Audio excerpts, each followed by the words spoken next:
kulanti wacan oo wanaagsan mar kale iyo barnaamijkan kaga hadlayno arrimaha youtuberada waxaanu maanta ka hadlaynaa arrin xasaasi ah oo aad loola yaabay waa arrin qiiro leh waxaana ku dhacday youtuberka Dirisla Cabdi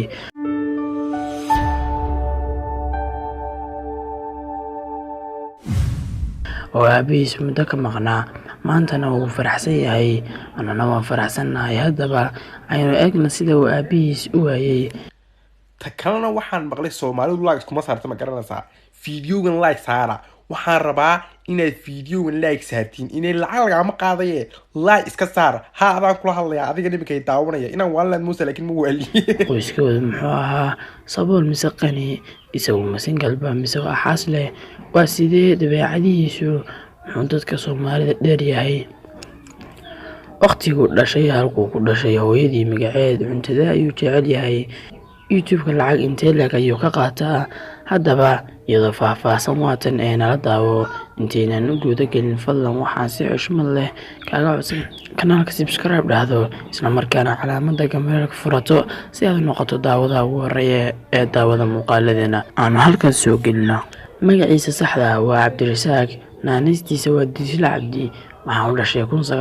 1997 hadda da'diisu waa 26 jir oo wiil dhalinyaro ah runtii waxa uu ku dhashay dalka Itoobiya gaar ahaan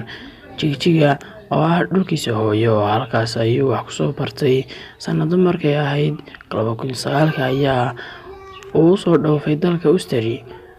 oo markaas soo raacay qof ay wax isku ahaayeen aabihiis ayaanu arag muddo ah 19 sano oo ku sugnaa dalka haba ahaatee ugu dambeyn waa uu helay aabihiis oo la kulmay Dirisla Cabdi ayaa jecel cuntada loo yaqaan hilibka iyo maraqa Dirisla Cabdi hooyadiis ayaa lagu magacaabaa Aamina aabihiis Jaam ninkan ayaa ah single oo aanan weli xaas yeelan dadka Soomaalida waxa uu dheeryahay inuu leeyahay 3 YouTube oo laba ka mid ah oo play button ka qaatay ka saddexaadna ugu hareen 43 oo subscribe hambali ayaanu ku leenahay Dirisla Cabdi qoyskiisu waxay ahaayeen qoys lacag leh iyo hanti maasha Allah intaas ayaynu ku soo gabagabaynaynaa waxay idin soo tabinayaan anigoo Karamire sida iyo nabadgelyo dadka inta bugta Allah caafiyo